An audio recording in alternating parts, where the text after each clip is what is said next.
Good day, everybody. Welcome back to the channel.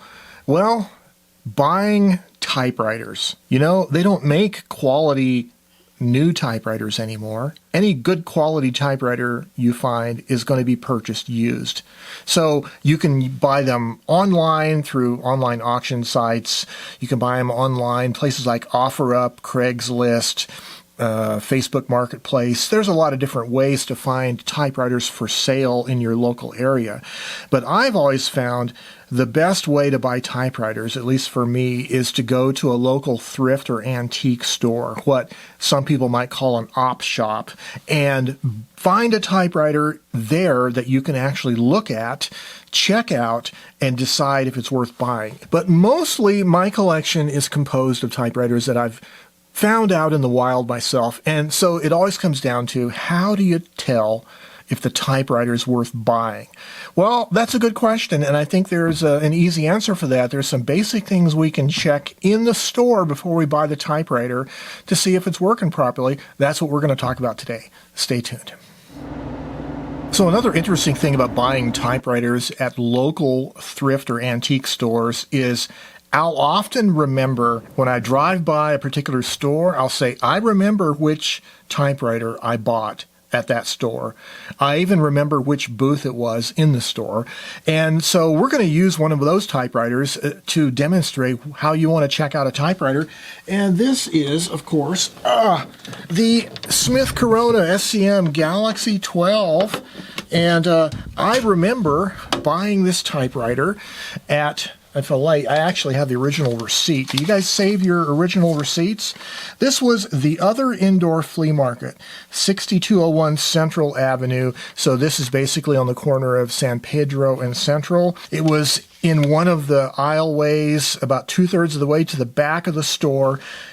It was actually opened in the case like this. The ribbon, it had a black-red ribbon. It was all snarled and tangled, but it was kind of sitting there just like this. And in fact, this piece of paper was the first typing that I ever typed on this typewriter. When I was so excited to get it, I paid, what did I pay here? I paid $15 plus tax. This is probably the least expensive typewriter that I've ever bought. And I was excited to pick it up, and I needed a place to go check it out, and I was in my pickup truck, so I said, okay, I know there's a park, a city park over, in a few miles away from where this was. So I drove over to the city park, and then I was rummaging around in the truck thinking, I don't have anything to type on. And so I finally found this blank slipcover to a CD that was in the glove box of the truck or whatever. So this was literally, it's actually a CD mailer, a mailing envelope for mailing a CD. But anyway, so this was the very first thing I ever typed on this typewriter. So let's use this Galaxy 12 as an example of how to check out a typewriter in a thrift store or an antique store used before you buy it. Is it worth buying? Does it have problems? Is it have problems that you think you're not going to be able to fix, or are they just minor enough that it's worth buying? Because you don't want to buy a machine and just have it not be fixable unless you're looking for a parts machine only. But I'm assuming here we're talking about a machine that you want to be fully functional and usable. Gee, it's funny. This thrift store looks an awful lot like my house. Well, let's go inside and see what they have, shall we? Well, the first thing you might want to look at, since this is a Smith Corona, is let's look at the latch on the case. So, okay, it's latched, right? And then if you push up the button from underneath, does it release it? Yes, it does. Well, it means the latch is working, so there's a good chance that when you pick up the typewriter in the case and carry it out the store, it's going to be protected and safe, right? The other thing, of course, you could also check out is the case latch itself, right? The next thing I like to do is I like to just give the typewriter a good overall cursory examination close up to make sure all the buttons and knobs and levers look to be in their place and they're not broken, especially in these Smith Coronas. These carriage release levers can be easily broken. Make sure those look good. All the keys are in place, the keycaps, the tab control buttons, space bar.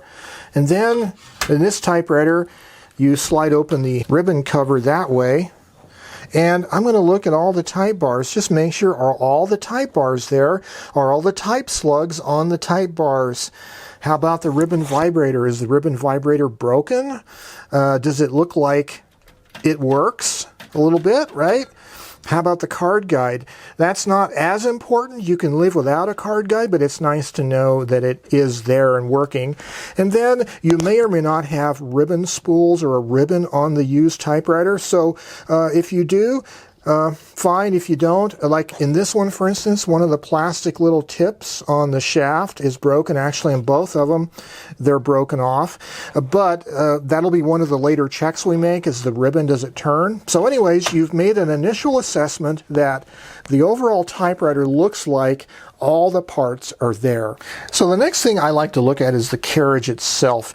So you'll want to find the carriage lock lever and unlock the carriage. On these Smith Coronas, it's basically this lever here, kind of centers it. It's not really a true lock, but basically you'd push the carriage to the right to unlock it.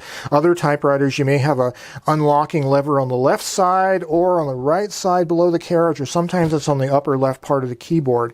Anyways, unlock the carriage, and then you want to operate the carriage with the carriage release levers. How does the carriage feel? Does it slide back and forth easily? Is it really rough to move? Is there a lot of play or wobble in the carriage bearings or in the rails? Is there spring tension? Like, I can feel spring tension on the spring motor. That's a good sign. How about taking your margin settings and putting them all the way to the extreme outer edge and move the carriage its full length of travel? Does the carriage move?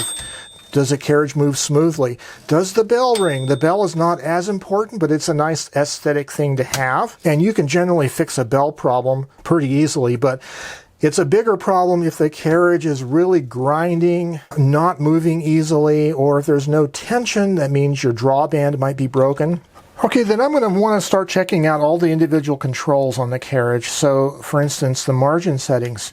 Can I push and slide the margin settings? Or if it's a Royal Quiet Deluxe Magic Margin type margin, or a Hermes 3000 kind of margin, can you move those margins in? Do they work? When you move them, do they stay put? Right? Does the carriage stop at where the margins are? Look at your paper bale, right? Does the paper bale move? Is it spring loaded? Does it have the rollers in place, either metal or rubber or whatever? Sometimes the ultra portables just have a metal bar, but is it spring loaded, right? Take a look at your line spacing lever and take a look at your carriage return lever. Can you do the line spacing feature with the carriage return lever? Does it index the lines, right? 1, 2, and 3, or whatever feature that particular machine has. Can you disconnect the line spacing ratchet? Like what, right here? So it slips continuously, right? And does it go back into the normal ratcheting mode? Does the clutch on the middle of the left platen knob work to disengage the line spacing ratcheting?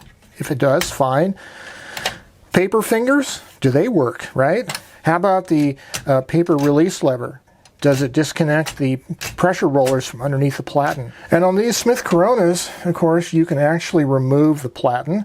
Now, the people that run the store you're at may not want you to take apart the machine in the store, but maybe they'll be cooperative. If it's a 5 or 6 series Smith Corona and you can push this lever and pop the platen out and take a closer look at the feed rollers. The other thing is, what about the platen itself? It's probably going to be hard, like this one was and still is, but is the platen intact? Is it cracked? Are there major fissures or cracks in it? Because you never can tell what's going to happen to a typewriter over the course of the decades that it's been in use. You don't know how badly broken things are until you check it out. Now we get to the heart of the question. Does it really function, right? So now you're going to start looking at hitting the keys. Do the type bars move? Does the carriage move as you hit the keys? Do any type bars stick on the way back and not return? Well, that's a problem that you could probably fix through degreasing and cleaning. But the main thing you want to look at is try to hit every key lever and make sure they're moving. There could be a missing or broken linkage underneath the machine, right? And that would cause the type bar not to move at all. So I would operate every key just to make sure. Space bar, does it work, right? This particular machine has the power spacer. Ah, that's nice. How about the tab button? Hey, tabs, do they work? Try the set in the clear, right? So on the black setting, when you type a key, you should see the ribbon vibrator raise up. Whether or not it has a ribbon in the machine or not is irrelevant, but you should see it raise up. And then when you set it to the red setting, it should raise higher. You should also see the ribbon vibrator lower all the way down to its rest position when you release the key, right? And if it's basically moving but maybe sticking a little bit, that's a problem that you can pretty much fix through cleaning, degreasing. Maybe you might have to reform or reshape the vibrator or the linkage, but you're basically interested in whether that thing is raising and lowering. And while we're there, let's talk about the type bars themselves. Are they going into the type guide right here? Are those bars going in the middle there?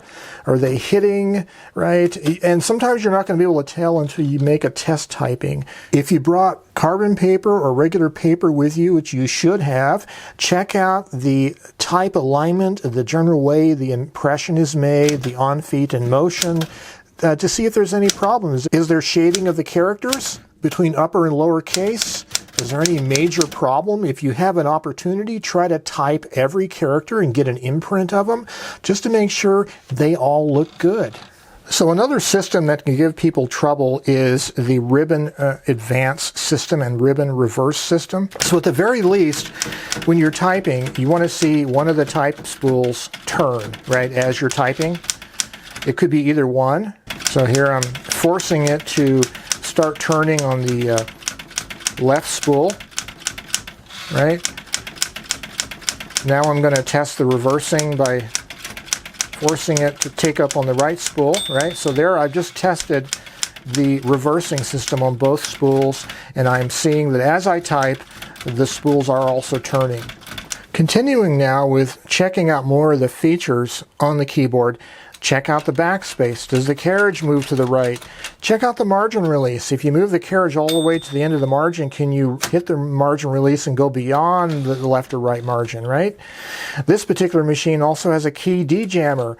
So you can de-jam the machine. If there's multiple key bars jammed up, you can de-jam them that way, right? Mentioned already about the tabs. Check that out. Ribbon color selector. Generally, your touch adjustment, you won't really feel much of a difference until you thoroughly degrease and lubricate the machine. Then you might notice some difference there. Now, here's something really handy to carry with you in your back pocket or purse or handbag is a folded up piece of letter-size paper with about a half-size sheet of carbon paper on the inside. This is super handy because not only do you now have a piece of paper to test out the typewriter, but if it doesn't have a ribbon or if the ribbon is completely dried up, you can still test out the impression of all the type slugs by using the carbon paper, right?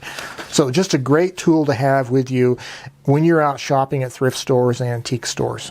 One of the other things I like to do if the machine has passed the test up to now is I will, in this case, release it from its lock in the case, tip it over and just give it a good cursory examination underneath. Are all the feet intact? Does it look pretty good in terms of overall health and well-being?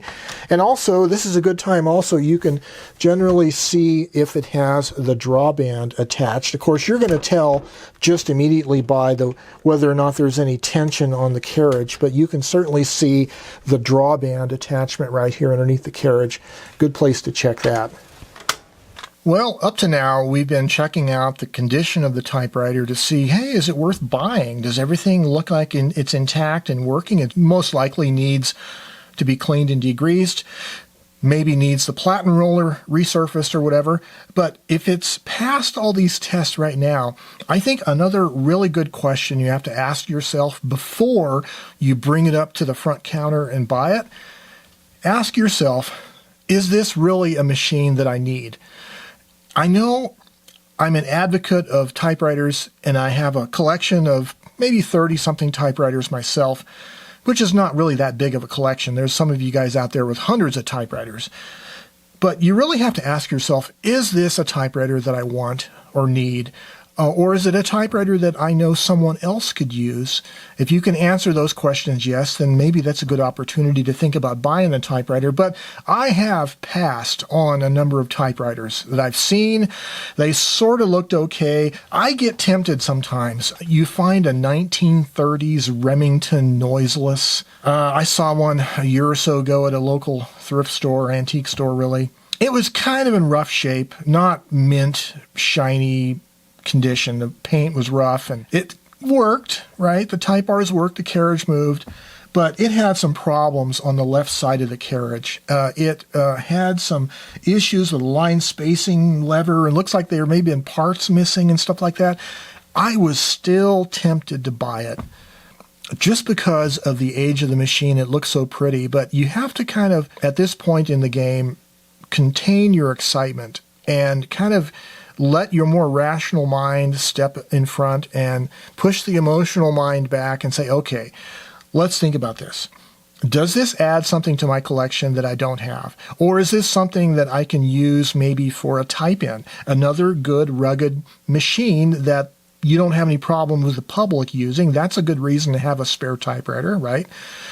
Like if I had another Galaxy 12 when I found this one, I may or may not have bought it, but it would certainly be a good secondary typewriter for a type-in, right? A public typewriter gathering, or for one of the grandkids or the neighbor kids or whatever to use, right? There's always a good reason to have a good, rugged, reliable typewriter. So anyways, justify it in your mind that you think you have a reason to buy this, but try to make it a logical decision, at least so you can live with that decision later.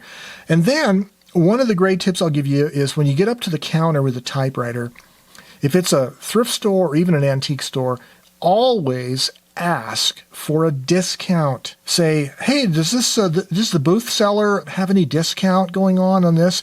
Sometimes at some stores, they'll actually have to call the booth rental person's phone number and ask them if there's any discount. Other times they have a store-wide thing going on, or they may have just a general policy. If you ask, they'll give you 10 or 15% off. It never hurts to ask. Always ask for a discount. Okay, now there's another issue about buying typewriters at thrift stores and bringing them home. And this comes from personal experience. Yes, Uncle Joe is going to give you some advice. If you live in a relationship with a significant other, make sure you don't lie about having bought a new typewriter. Okay? Don't hide it in the trunk of your car and bring it through the garage later and then take it apart on the workbench and think she'll never notice. Right? You notice it's always a guy that does this usually. Not always. And try to hide it, and maybe she won't notice that, hey, it's a new machine. No, it never works. It never works. Always be honest that, yeah, I got another typewriter. So that's how I've acquired a lot of my typewriters, that very process. And you get to the point when you've done this enough times, when you've come across enough typewriters in the wild, you get to the point where you really become very adept at checking out a typewriter in a very short period of time, and you can tell whether it is a typewriter that's going to work for you or not. Because sometimes it's gummed up enough, the type bars are so sluggish that you can't really easily tell if the escapement is healthy or if the carriage is really healthy or the spring motor. That's sometimes how sludgy it is.